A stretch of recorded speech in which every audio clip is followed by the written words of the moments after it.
Well, hello there. This is a quick overview on fugues, and I shan't spend much time on these definitions. You can find those in the textbook. Subject, a short melodic idea. It's not a theme. The answer is the subject that's imitated in a new voice. It happens right after the first subject statement. And then counterpoint is just like the blanket term for anything that has like multiple voices. You can conflate this with polyphony. So multiple voices going at the same time. Counterpoint is the technique used to make those two lines have some sort of harmonic relationship. Honestly, they're independent though. Um, so it can be oxymoronic. The two lines, the two melodies can be either dependent or interdependent. No, interdependent and independent. And then counter subject is the counterpoint that accompanies the answer. And the thing about the counter subject is it must be found elsewhere in a fugue, in the rest of the fugue. So this counterpoint melody has to be repeated for it to be legitimized. And then if it's not, then it's not called a counter subject. It's just called counterpoint. All right, some important terms that are in fugal compositions. A bridge. So after the first statement of the subject, so the subject and then the answer is usually in the dominant, and so the next subject entry must be in tonic, or is usually in tonic, not must be. With that in mind, the bridge is the modulatory material that takes us back to tonic. So it goes from dominant to tonic. An episode is an important term. It means a section of the fugue, the fugal composition, that does not contain a full statement of the subject. It can have fragments, lots of fragments usually, but never the full entire statement. Middle entry, this is a blanket term for any subject entry that happens after the exposition. The exposition happens when all the voices have entered and have been quote unquote exposed, and there's a cadence. And that cadence usually takes us to a new key. It's a new section. So perhaps the exposition ends on the dominant, perhaps it doesn't, perhaps cadence is on the tonic. One or the other, there will be like a clear marker of a cadence to end the exposition, in which there might be an episode after that or new subject entries in a new key. Stretto is the key term. This is a buzzword in terms of fugues. It's when multiple subjects are voiced at the same time. The subjects are overlapping. That's another way of putting it.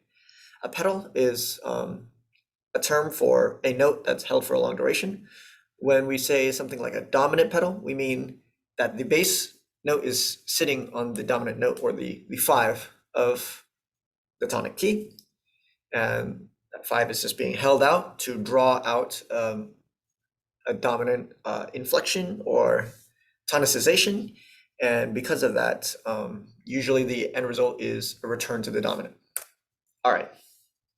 Fugues have lots of sort of ways they can manipulate, the composer can manipulate the subject, and the ways are imitation, which just means transposing the subject, inversion, where you pick a note and you basically reflect it, so it's upside down, and then augmentation, which is you're stretching it out, doubling everything or tripling everything.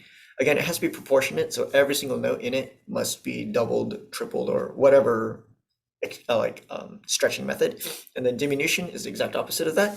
You are cutting everything in half or cutting everything into thirds or something, but you're shrinking it proportionately. Proportionate, again, is the buzzword for both of those terms. And then modulation, which means going from one key area to the next, or key center rather than key area. So this can be done via like the previous sort of sections we covered before, using a pivot chord or a common chord, uh, such like that. I should mention that going back to this slide here, the answer can be either tonal or real. Tonal means that there are changes to the subject, so it's not direct imitation. Real just means it's exactly imitated, so it's a transposition of the subject. The reason why someone would use it's not someone, a composer would use a tonal answer would be because there are like this list of rules, and basically if you're leaping from like a 1 to a 5 or like a 1 to a 7, those would often have a tonal answer because the harmonies of those are in the dominant, will be trickier to stay in the tonic area. So you have to modify it. If your subject does not include like a like one of those leaps, then it will be a direct imitation or transposition of the subject. That will be a real answer. Again, real answer is the one that has the exact replication of all those intervals from the subject. The tonal does not have that. It has small like modifications.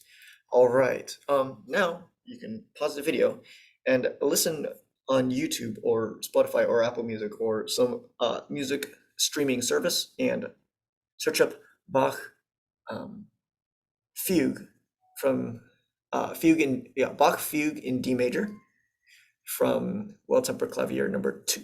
Again, Bach fugue number 6 in D major from Well-Tempered Clavier book number 2.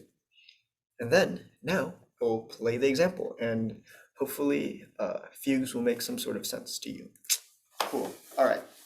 So here I have highlighted in red the subject, subjects, and then the answer is in green, and then all the counter subject material is in blue. And you can see actually this subject is rather short, but it can also be a little confusing because the tail end of the subject is actually the counter subject. And so it serves very dual purpose. Anyways, let me just play the subject for you.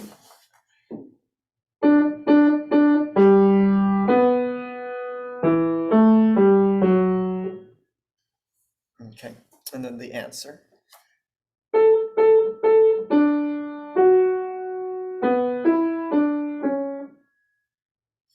And the little counter subject is just those 4 notes. It's the 4 notes in blue, which if you can see at the last 4 notes of the subject, those are the same exact like little gestures. So it's like a fourth of a leap and step down. So that's our counter subject. Why?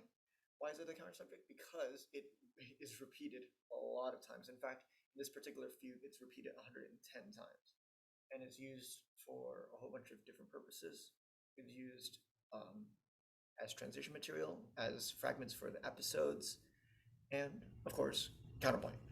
So I will now play this little section. Oh, actually, it's important to point out that measure 4 is the bridge. The bridge happens right after the answer, and it transitions right into the next subject entry. And it's modulatory. It goes from the dominant A major back to the theme coming back, or sorry, the subject coming back in D major. Oh, my bad. This was fugue number 5, not number 6, as I said earlier. And yes, we are in D major, not B minor. All right, I'm going to play this little section.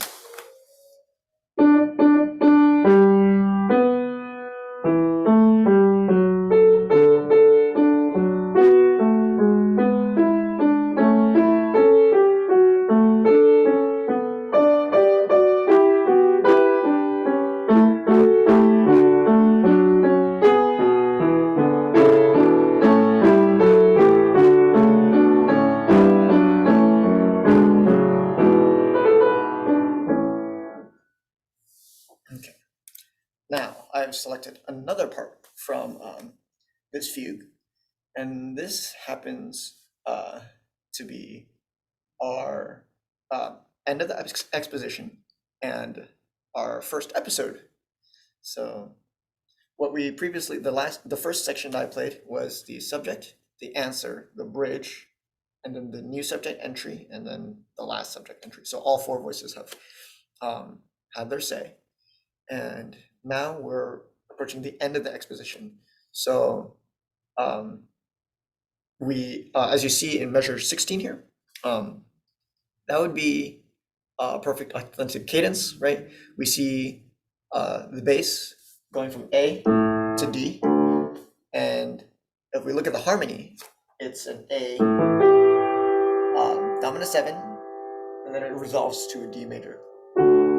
So that's a PAC, and so that sort of marks our end of our exposition, and we move on to this episode. As you can see, there are no highlights. That means that there are no subject entries, or full subjects, I mean, and so that is our episode. And another key element about this part is actually the stretto that occurs between the soprano and the alto lines. As you can see, there's overlap in the red, right? In measure 14, the and of 1 has one subject entry. The and of 3 also has subject entry. And they're overlapping, so stretto. Okay, anyways, I'm gonna play this little section. Let's find it in the score. Okay.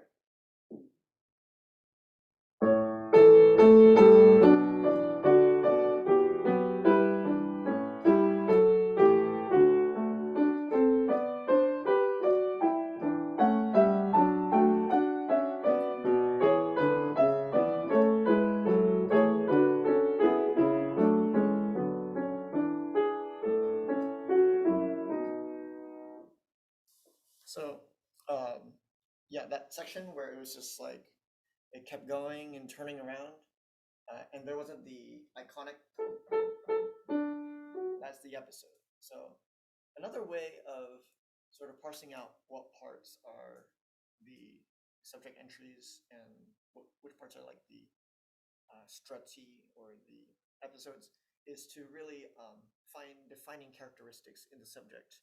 And for this subject, right,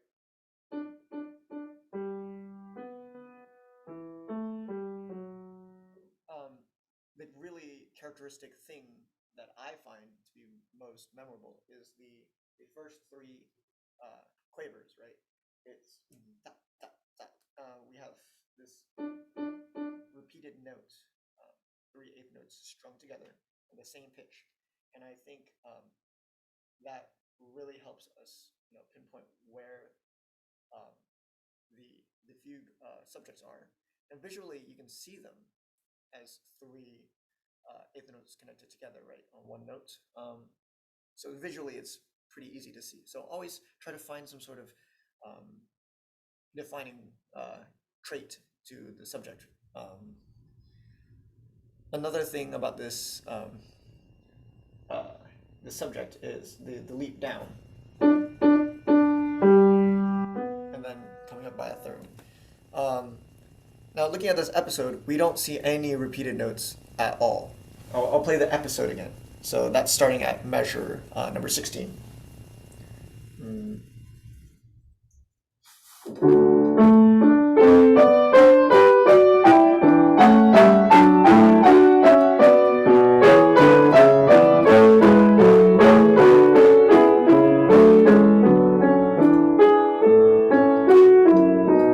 So, as you can see, there is no subject in there.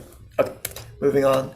Sort of the last part of this fugue that I wanted to share with you was this massive, Stratos section, where 3 voices are being overlapped at once, and that's at measure number 26, the and of 3.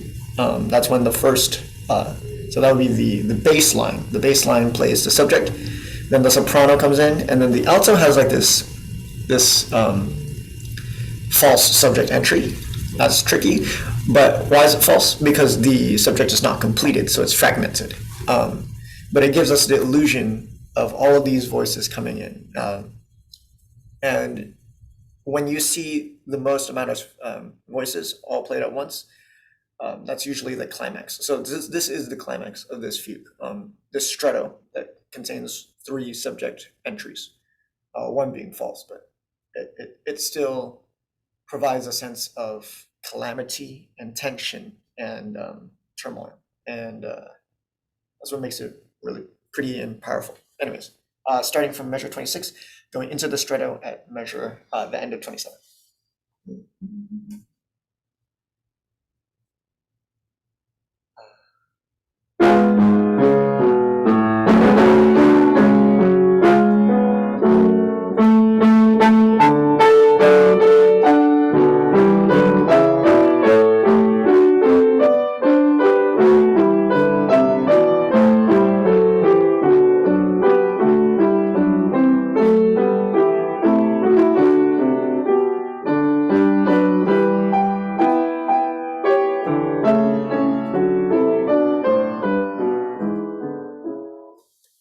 And if you notice, there's also another stretto at the end of that passage, right, that I've highlighted there. That would be at measure 33, and it's not in the score here. It's just at the very end of the score, but I'll play a little bit of it.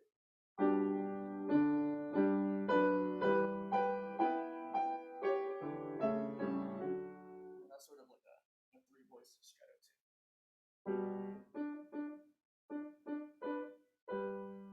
right?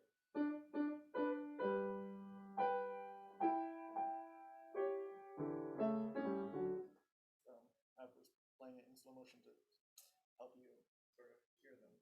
I hope. Maybe I'm just convoluting everything, perhaps. Anyways, one more time. Okay.